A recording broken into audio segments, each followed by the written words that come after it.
Today we are going to read chapter 2, Hello Neighbors, Missing Pieces. I hope you guys are ready. If you didn't get your book, don't you worry because we got you covered. So guys, let's go ahead and get started. So Jamir is going to start reading the first page.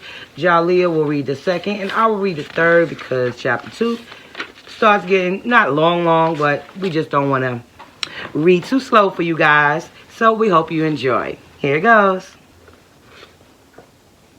The new house is turquoise. Period. I'd call it more of a blue-green, Mom says, tilting her head like maybe that would change the color. But Teal. Dad offers.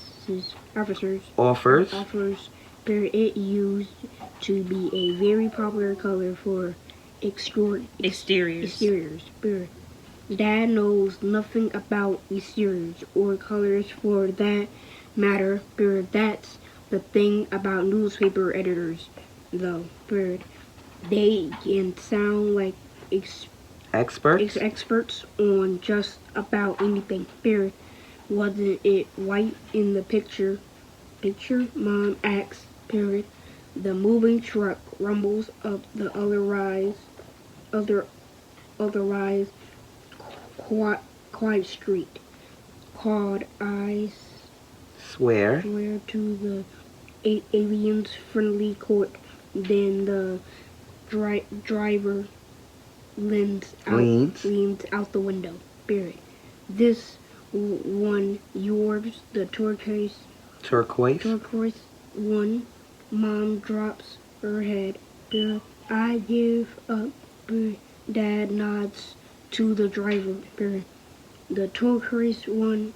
The truck reverses and backs into the driveway. And just like that word J, Luann, and Nikki Roth of 909 Friendly Court, Ravenbrook. This fall I'll be an eighth grader at Ravenbrook's middle school, where I'll excel in science and English, and struggling in math and Spanish. Period. I'll be that short kid in the Beatles t-shirt, whom everyone mistakenly calls Nate, with the brown hair that sticks up on the left side no matter how much water I use to flatten it. I'll eat Jell-O pudding packs every day and clear the lunch table because there's no reason why I shouldn't. And I'll spend the rest of the lunch period taking things apart and putting them back together. It's a really nice street, Dad says, of the mostly pristine lawn and neatly shuttered windows. The paint is a little faded, the cars are a little old, but we lived on worse blocks. And I even see a cat or two crouched in flower beds across the street. Cats feel like a good sign. It's quiet, Mom says, and it's hard to tell if that's praise or worry in her voice. There's a llama farm, I say, and my parents look at me. I saw a sign, I explain, and then we're quiet again. Well, Dad says, after a while, I think I've learned a ho-ho. Mom's always complaining that Dad never lost his childhood sweet tooth, but there's a grown-up method to his sugar madness. Once you figure out the pattern, it's pretty easy to tell how Dad's feeling. Ho-hos mean he's exhausted. Ding-dongs are the treat of choice for when he's happy. Pounding down Suzy Q's, it's time to celebrate. But the real telltale cakes are the yellow ones. Zingers can mean only one thing. Dad said, Twinkies are for when he's pondering life's big questions. Big alien overlord in the sky questions. Mom sighs. Jay, you've had 3 already. What's that, dear? I can't hear you. It's ho-ho clock. I start to follow them into the house, but decide to take in the quiet of the street a little bit longer. Maybe if I hang out long enough, one of the cats will come over. I take a seat on the curb in front of our new turquoise house and pull the long blades of grass and shoot up on either side of me. I'm lost in thoughts of my latest project, a knot of old padlocks I found in an empty lot by the red house. 5 different padlocks, all interlocked with no key. I've managed to pick 2 of them, but the other 3 are giving me trouble. Locks are my new project, specifically lock picking. It feels like I'm taking something apart without actually deconstructing it. Like I'm discovering the secret from the inside out. I tried to explain it to Mom once, but I don't think she understood.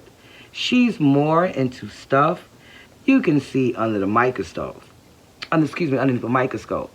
I think you're amazing, Nikki, she said, then tilt my chin up to meet her stern gaze. Just use your powers for good. That's the warning she attaches to pretty much everything I do. A reminder that even the smartest people can make dumb decisions. Movements from across the streets break my trance. And at first, I think it's one of the cats, but I don't see them anymore. All I can see is a curtain billow on the second story of the house across the street. I stare harder, but I can't see. However, move the curtain, but all I see is the reflection of a twist oak tree that Practically practically touches. touches the window, comma, it loomed so close, but someone was watching me. Bird, that's feeling you just know, comma, like when the air smells different because a storm, where I watch the window for a little bit longer until I get sick of waiting, spirit. Stare. Stare at me all you want, comma, I tell the empty window, spirit, nothing to see here, spirit. I stand to go inside, already folding on my decision not to unpack, spirit. Maybe just the box with the padlocks. I think, spirit, then I hear a tiny mewing sound behind me. One of those all gray cats with blue eyes. Spirit, he's been rowing in campfire ash all night. Spirit, even his whiskers look dusty. Spirit, he winds his body around my leg, making a finger thing, figure 8 and circling my other ankle, bird on his side, and a greasy black streak, like he's been sidling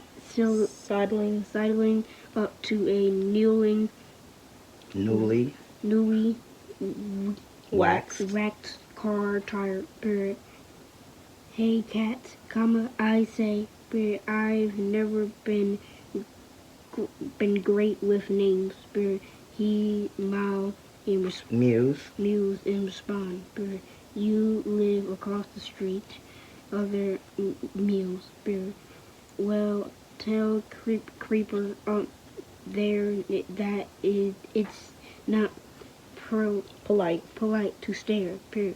I reach for his head to scratch behind his ear, but then he locks eyes with me, and sometimes charges. Something changes. Spirit. The fur on his tail and spine stand on end, and his ear fall back against his skull. Spirit. Eyes wide. He's suddenly a different cat. Period. A quick hiss and a Swipe. swipe, and my new friend leaves a long, fine scratch along my hand in risk, period. Yanking my hand away, I'm about to shoo him off when I see him staring up at the window across the street. And this time, the curtain is pulled back. A face, I think it's a face, hovers at the edge of the frame, not exactly hiding, but not front and center either. Maybe it's the glare of the sun off the glass, but the face is so white, I'm nearly positive it's just a light fixture or something I'm seeing. But no, those are eyes and a nose. The cat hisses, still staring at the window. Then his fur lowers. His ears pull forward, and he stands from his crouch, returning his focus to me. I look back at the window and see the same billowing curtain as before. No face, no glare, just fabric behind glass. I don't think you and I are going to be friends, I say to the cat, or maybe to the face in the window. Either way, the cat slinks across the street to its flower bed, and I retreat to my new house to see which locks are easiest to pick. I wake up and forget where I am for a minute. One of my least favorite things about moving. The room doesn't smell like mine yet. In Charleston, it smelled like a mix of salted meat and vanilla air freshener. Here, it smells the way the main library and Coeur d'Alene smells, like old wood and a little bit of mold. My sheets are soaked with sweat, and I dig a new shirt out of an open box before giving up on sleep for the rest of the night.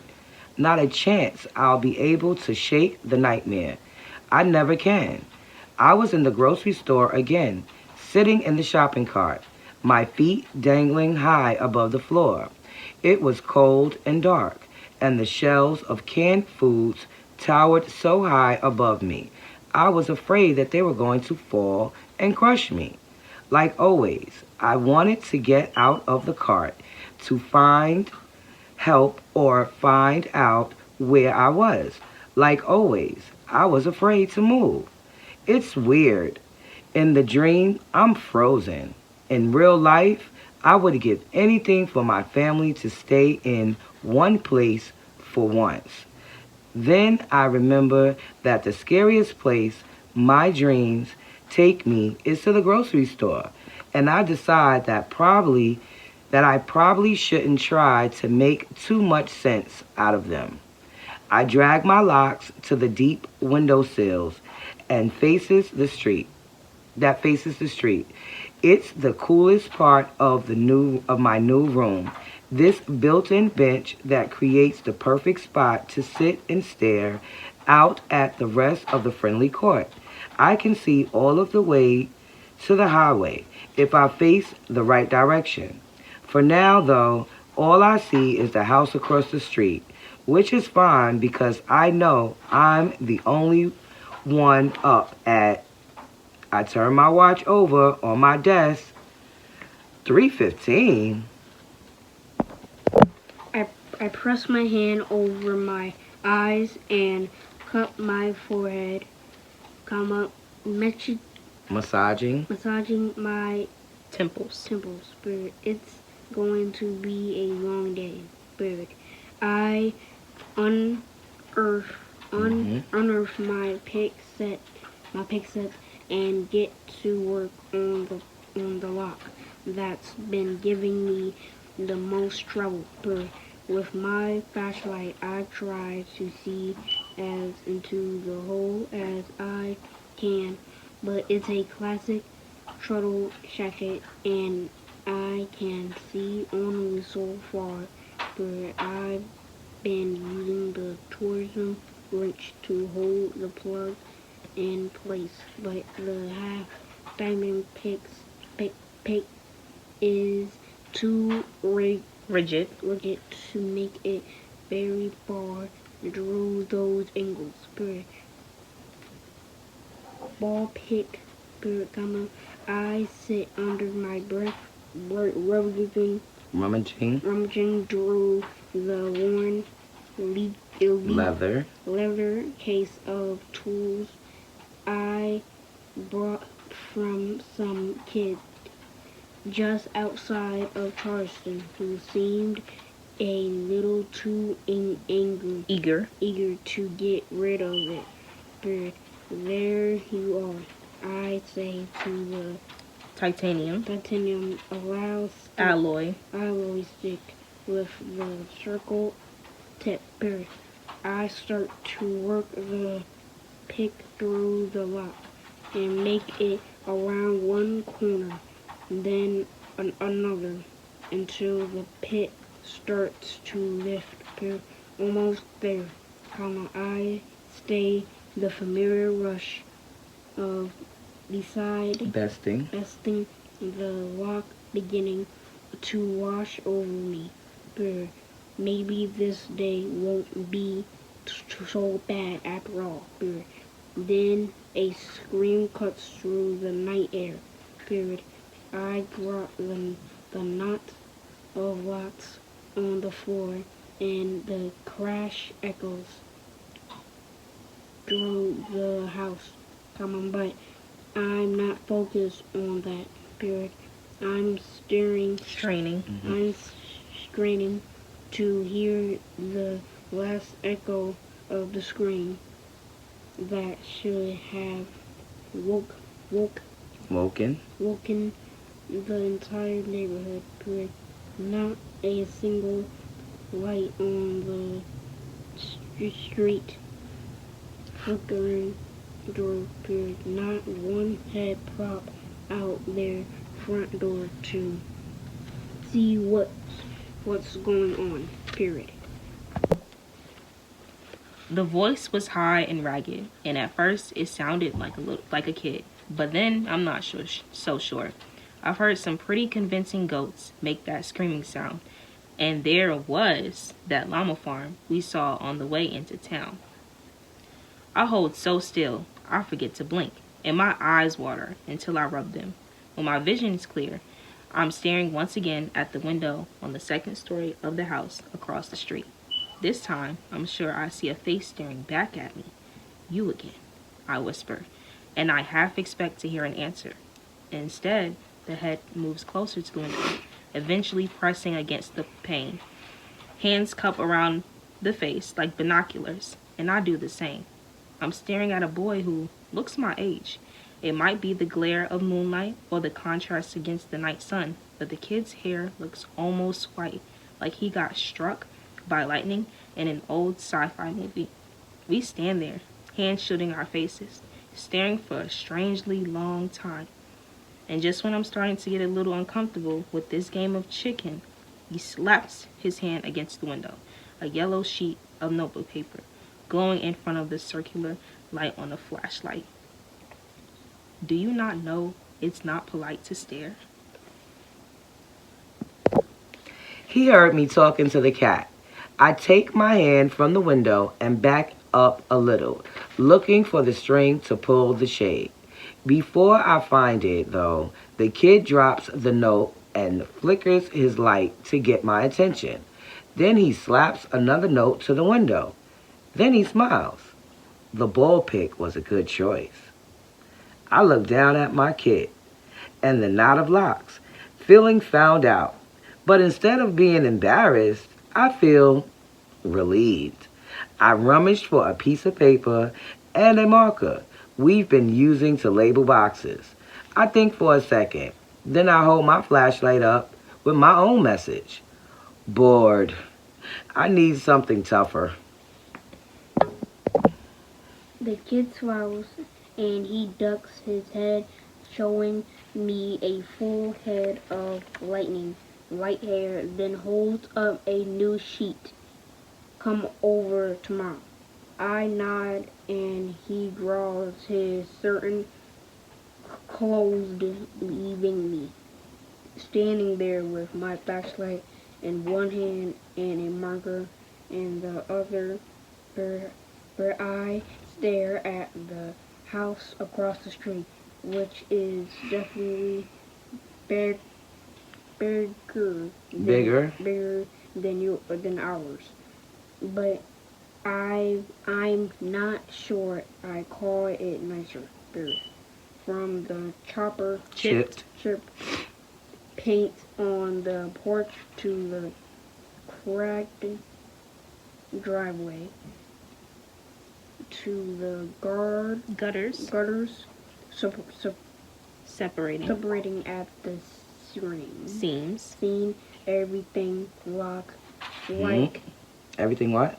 everything looks like it's need of repair. It's in need of repair. Of repair.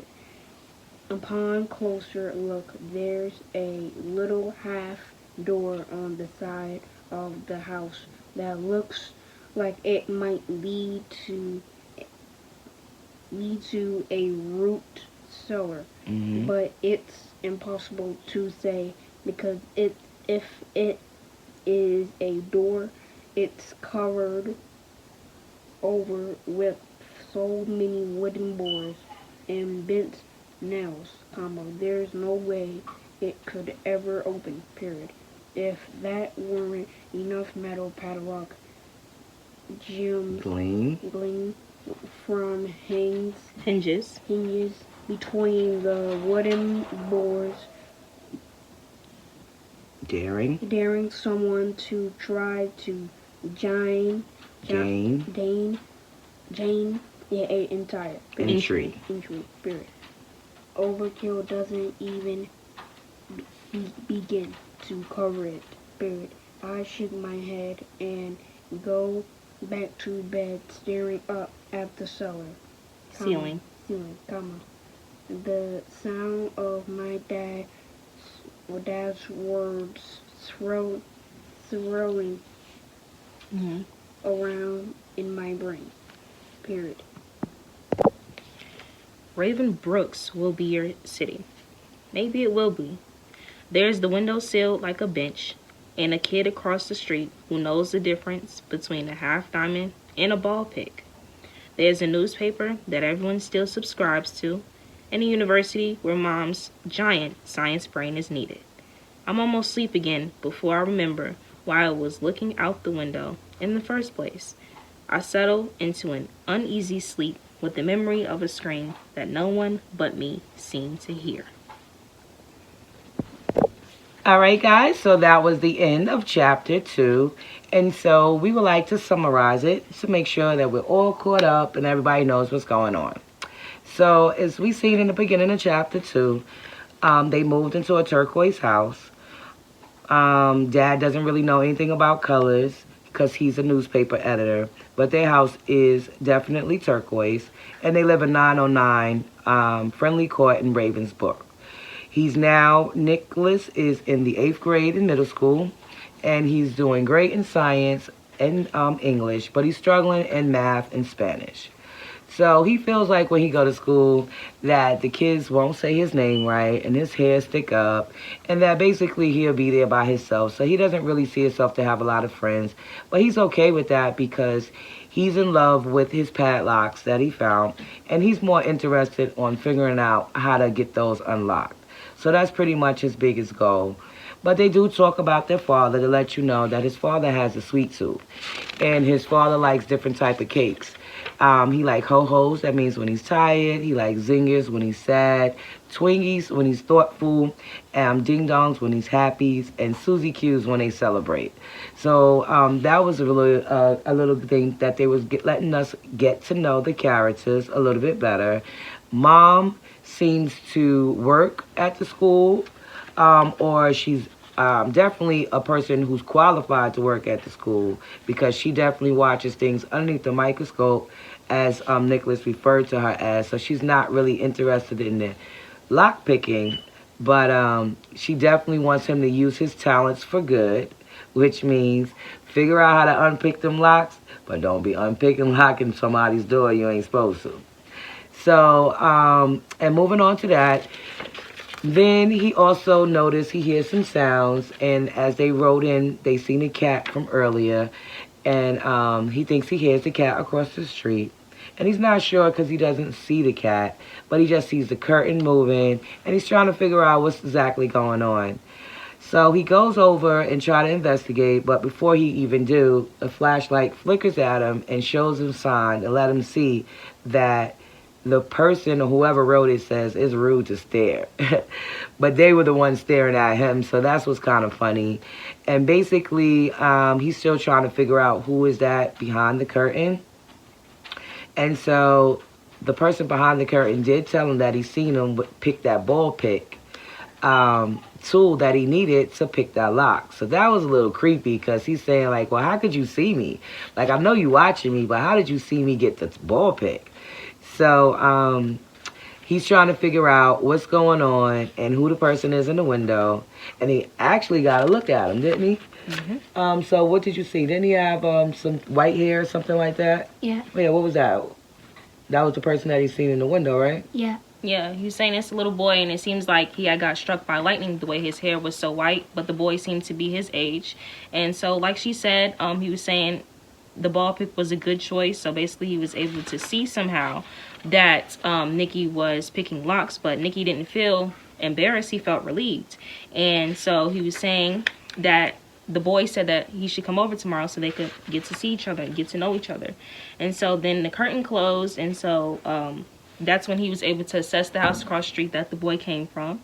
And he was saying that the house was definitely bigger, but it wasn't nicer than theirs, and that a few things probably needed repair. But basically, he's very happy because he was saying he was skeptical or doubtful that Ravenbrooks would be their city, but he said, maybe it will be because he has a windowsill and a bench on it. There's a kid across the street who knows the difference between the tools he uses to pick his lock. They have a newspaper job for his dad to have, so maybe they won't have to move so soon. And a university where his mom can use her great strengths in science. So then he falls to sleep, and that was the end of chapter 2. Yep. So far he's went to sleep. And how did you enjoy chapter 2, Jamie? I really enjoyed it. All right. So what you think might happen next in chapter 3? If you had to guess, what you think will happen in chapter 3? When they get to know each other, the two boys. What do you think is going to happen next? I think that they'll get to be friends and play with each other. Well, that would be kind of cool. So we got to see how that go. I think that the walk off the street is going to help Nikki explore the neighborhood and play each other and help Nikki pick locks. That's a good idea. That might happen. I could see that. Hopefully. I don't know. What you think? Yeah, I also think that it's still going to be some creepy stuff across the street because it didn't really make sense how he was just staring at him and how the cat was hissing. So maybe it's another adult inside his house, or maybe it's something more to find out creepy in the neighborhood. And we definitely didn't meet the neighbor, and we know he's somewhere. So guys, I hope you enjoyed today's chapter 2. Now, I did want to say that we don't come on every day. We're going to come on every other day to read the next chapter. Why? Because we want to make sure that everyone is able to join us. And also, that might give you a chance, if you would like to, you don't have to, but if you wanted to get your own copy and follow along with us, then that might give you some time. So if I'm not doing it every single day, you won't have to feel like you're missing it. So hopefully maybe you can get it. And if you look at the link that I put down below in the description, the book is less than $8. And then there's even a cheaper one for $5 or $4, $4 or $5, and that's including with the shipping. So it's very easy to get. I haven't seen a PDF. If I do run across something that's free, I would definitely tag that down in the description. And again, you don't have to get the book, but that was just in case you wanted to. And we are going to be reading most likely the whole collection. We haven't really decided, but we would like you guys to join our book club and actually get you a book of your own, so then you can have someone to help read with you, so it doesn't feel like you're all by yourself, because it's a whole new world and a big, wonderful world in books. So I just want to hope that you guys are getting a lot out of this. I know Jamir is, and we just wanted to share. I am enjoying it as well. How Me about as you? well, yes. And so we look forward to having you guys read with us. So again, join our book club and meet us back here, not tomorrow, but the day after. Until then, guys, see you next time.